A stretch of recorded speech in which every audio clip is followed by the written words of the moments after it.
सात संगत जी, प्यार से कहना धन अंकार जी। आज जिस तरह ये टीचर्स डे मनाया जा रहा है, और दासी आज सत्संग के दौरान वही सोच रही थी कि कैसे हम सबका दिन, best teacher in this world, ये सत्संग माँ के साथ जो बीत रहा है, इतने अच्छे जो शिक्षा मिल रही है, वो फिजिकल स्कूल्स में तो जाके चाहे हमें एक किताबी नॉलेज या एक उस तरह से कुछ लर्निंग मिलती है,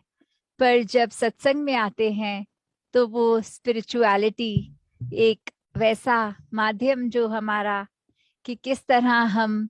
पल पल इस सत्संग से सीख सकते हैं कि हमें अपना एक व्यवहार कैसा रखना है। ये हमारा दिन में कितनी बारी ऐसे जो ख्याल फ्लक्चुएट भी होते हैं, तो फिर भी कैसे हमने ये देखना है कि हर पल हम एक परमात्मा पे जब तक अपने थॉट्स को अलाइन रखते हैं, इसी की सोच में अपनी सोच मिलाते हैं, तो फिर एक हम अपने रास्ते से नहीं भटकते। हमारा दिन हमेशा एक सहज भाव की तरह पूरा दिन वो बीत सकता है, चाहे परिस्थिति कैसी भी हो। तो इसी तरह आज भी सत्संग में जहाँ ये महापुरुषों ने समझाया कि हमें अपने मन में सहजता रखनी है, हर एक से प्यार करना है, और अगर हम उस तरह भी सोचें तो सत्संग में आते ही अगर कोई भी वक्ता महापुरुष बोलते हैं तो सबसे पहले यही बोलते हैं कि सात संगत जी, प्यार से कहना धन अंकार। तो कैसे जब हम इस परमात्मा, इस निराकार को धन मान रहे हैं, तो उससे भी पहले ये जो प्यार का मन में भाव रखना, और उस भाव से जब इस परमात्मा को धन मानेंगे, तो वही एक मोमेंट ऑफ ब्लिस, जो देखें इस सेंटेंस में ही कितना पूरा है कि हमारे दिल मन में प्यार और एहसास इस निराकार का। तो कैसे हमने हर पल जहाँ हर एक से प्यार करना है, और एक ये टर्म बहुत जेनरिक भी फिर कभी कभी साउंड करती है कि हम कैसे हर एक से प्यार कर सकते हैं, पर ये संभव है कि जब इस परमात्मा को जान लिया, तो उसको अपने मन में बसा लिया, इस परमात्मा से प्यार हो गया, तो फिर इस परमात्मा की बनाई हर एक रचना से भी उतना ही प्यार हो गया, और फिर परमात्मा का जो अंश आत्मा हर एक के अंदर है, वो भी फिर एक पूजनीय शरीर भी हो गए। तो कैसे हर एक को जब हम देखकर इस निरंकार का रूप, हर एक से प्यार करना संभव हो जाता है। फिर चाहे कोई उसमें ऐसे भी हों जो परिवार रूप में नजदीक हों, कोई फ्रेंड्स रूप में नजदीक हों, या कहीं कामकाज के सिलसिले में मिलते हों, तो फिर हर एक का स्वभाव जहाँ प्यारा लगने और लग जाता है कि हर एक को ये रूप में देखना कि एक निरंकार तो कॉमन फैक्टर हर एक में है, पर कैसे एक ये बात भी आ जाती है कि इंडिविजुअलिटी हर एक की जो अलग अलग स्वभाव हैं, वो भी अपनी तरीके से कितना कुछ सिखा देते हैं। बस नजरिया हमारा सीखने वाला होना चाहिए। किस तरह एक अगर चीज किसी के नेचर में दिख रही है, वो तुरंत भी अपनाई जा सकती है अगर अच्छी हो। जिस तरह फिर वही स्कूल और टीचर का एग्जाम्पल, कि कितने अलग अलग बैकग्राउंड्स के बच्चे एक क्लास में होते हैं, और टीचर उस टाइम एक ही चैप्टर का वो पार्ट कोई ऐसा पढ़ा रही होती है जहाँ पे एक कॉमन नॉलेज बटोरी जा रही होती है,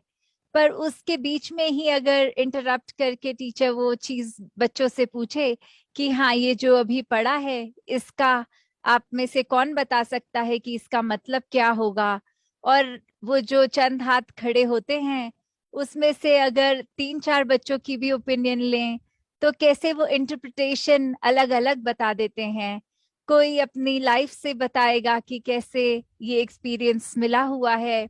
कोई ये कह सकता है कि ये मेरे लिए बहुत एलियन भाव है क्योंकि कभी पर्सनल एक्सपीरियंस नहीं किया, और कोई तो इस तरह कहेगा कि मे बी ये थ्योरी में ठीक है पर प्रैक्टिकल में ठीक नहीं है। तो ऐसे और जितने बच्चों से पूछा जाए, हर किसी ने अलग ही बात बोल देनी है।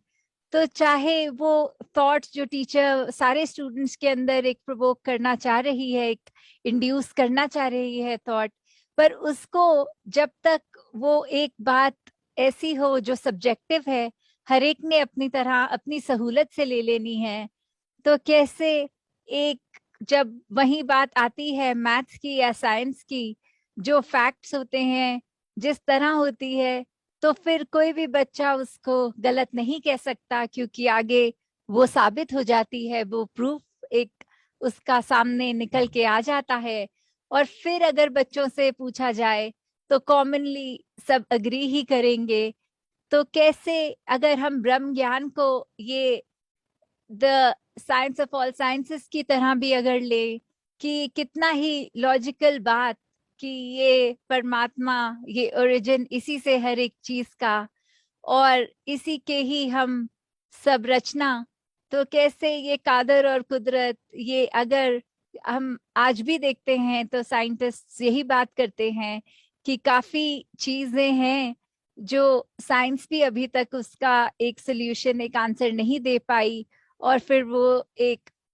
उसी पे आती है स्पिरिचुअलिटी पे बात, वो भी बात फिर वो गॉड पे, वो रचना पे, ये किस तरह रचनहार ने बनाया, वहां पे अपनी बात को कंक्लूड कर देते हैं नथिंगनेस पे। तो कैसे ये जो कुछ नहीं है यही सब कुछ है, और कैसे जो इंसान ये बोध जान जाते हैं, ब्रह्म ज्ञान ले लेते हैं, फिर वो रचनहार और उनमें भी कोई फर्क नहीं, क्योंकि ये जो ब्रह्म खुद है, इसी का नॉलेज ये ब्रह्म ज्ञान। और वो जिस हृदय में, जिस दिमाग में ये बात समझ आ जाती है, फिर ब्रह्म ज्ञानी आप निराकार। फिर कैसे हमने हमेशा एक, अगर इतना बड़ा दर्जा महापुरुष बोला जा रहा है, तो कैसे अपने चरित्र को भी उस तरह रखना है कि फिर एक,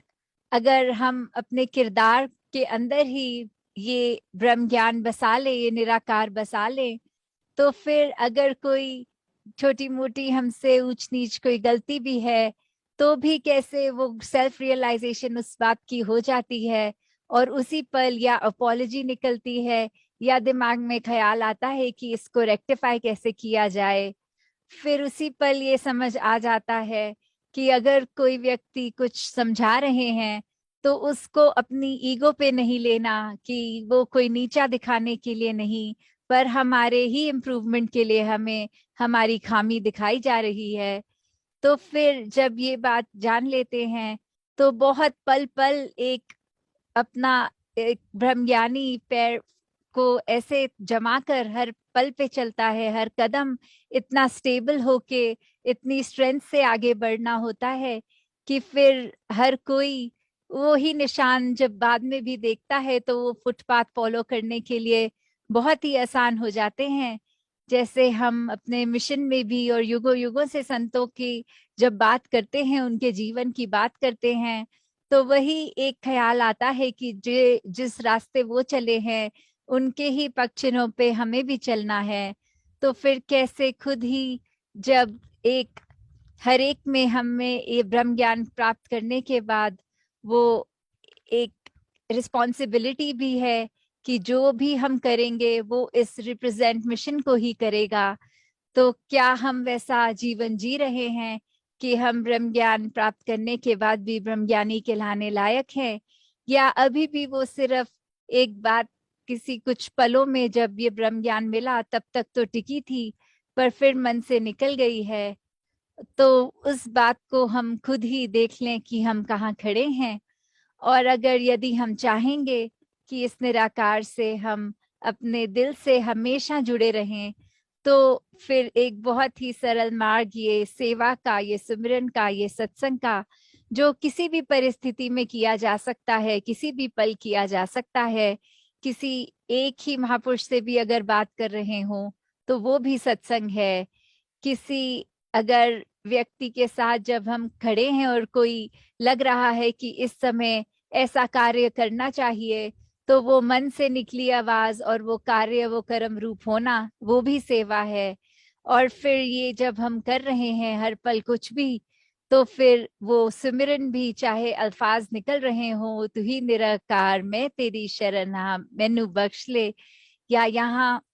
मन भी सिर्फ जुड़ रहा हो ने इस निराकार से, तो भी फिर वो सिमरन ही है। तो दातार हर एक के ऊपर कृपा करे कि ये तन मन धन इसी की अमानत, इसी को इस रूप में हम कर्म रूप में एक स्वीकार करवाएं। सात संगत जी, धन निरंकार जी।